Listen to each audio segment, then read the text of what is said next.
আসসালামু আলাইকুম। তো আশা করি সবাই ভালো আছেন। আলহামদুলিল্লাহ আমিও আপনাদের দোয়া ভালো আছি। তো আজকে আমি চলে আসলাম আমার বাড়ির সামনে। ওই দেখেন কচুরিপানা অনেক কচুরিপানা আছে এখানে। আর এটা হচ্ছে আমার বাড়ির সামনের হাওর। এটা বিল, তেমন বড় বিল না, ছোটোখাটো একটা বিল। তো এখানে প্রচুর কচুরিপানা আছে। তো এখানে হচ্ছে কচুরিপানার সাইড দিয়ে কিছু মানে টানের জমি আছে। এই ফসলগুলো আসলেই দুইবার ফসল হয় এই জমিতে। আর ওই যে দেখতে পাচ্ছেন না ওইখানে পানি, এখানে আসলেই একবার ফসল হয়, মানে সর্বোচ্চ একবার, দুইবার কোনো ফসল হয় না। তো আসলে দুইবার ফসল তুলতে পারলে কৃষকদের জন্য অনেক ভালো হইতো। তো দুইবার যেহেতু তোলা যায় না, একবারই ফসল করা হয়। এটাকে বলে নামাক্ষেত, মানে এখানে পানি উঠে যায়, তো তাই একবারই ফসল হয়। আর এই যে এখানে দেখতে পাচ্ছেন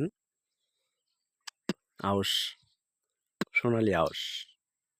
এখানে সোনালী আউশ যেখানে লাগানো হয়েছে আপনার, এইগুলো জমিতে দুইবার ফসল তোলা যায়। ওই দেখতে পাচ্ছেন সোনালী আঁশ, ওই দেখেন সোনালী আঁশ, খুব সুন্দর সুন্দর সোনালী আঁশ এখানে দেখা যাচ্ছে। আসলে খুব সুন্দর সোনালী আঁশ। ওই দেখেন খুব সুন্দর লাগছে সোনালী আঁশ।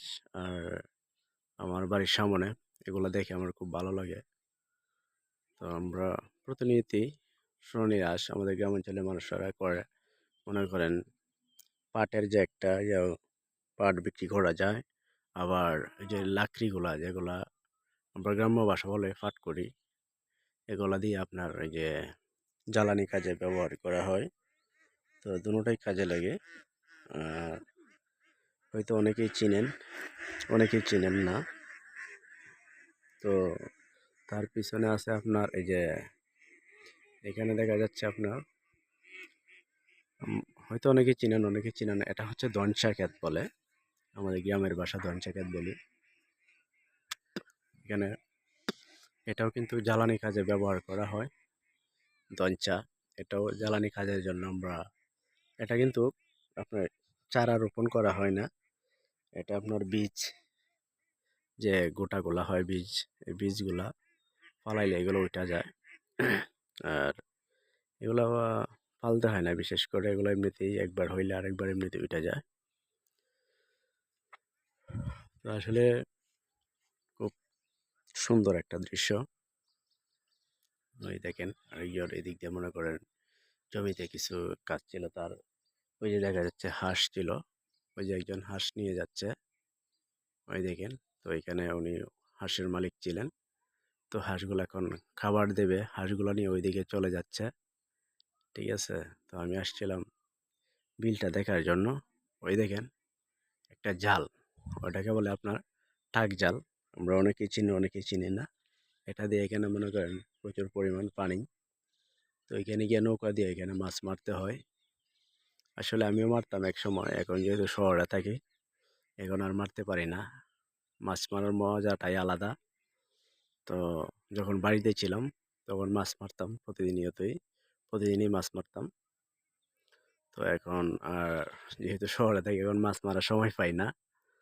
তো বাড়িতে আসলাম, তো খুবই ভালো লাগতেছে এলাকাটা দেখা। তো আসলেই অনেকেই অনেকের এলাকা কীরকম ভিডিও মাধ্যমে দেখতে পারবেন। তো আমাদের এলাকাটা আমার কাছে ভালো লাগে, কার কাছে কেমন লাগে জানি না। এই যে দেখতে পাচ্ছেন সামনে একটা রাস্তা আছে, ওই রাস্তা আপনার আদমপুর, আবার ওই দিক দিয়ে চলে গেছে আপনার রয়েলবাড়ি, চিরাং, অনেক জায়গায় গিয়া জড়িত হয়েছে। ওই দেখেন। তো ভিডিওটা কেমন হয়েছে কমেন্টের মাধ্যমে সবাই জানিয়ে দিবেন। সবাইকে অসংখ্য ধন্যবাদ।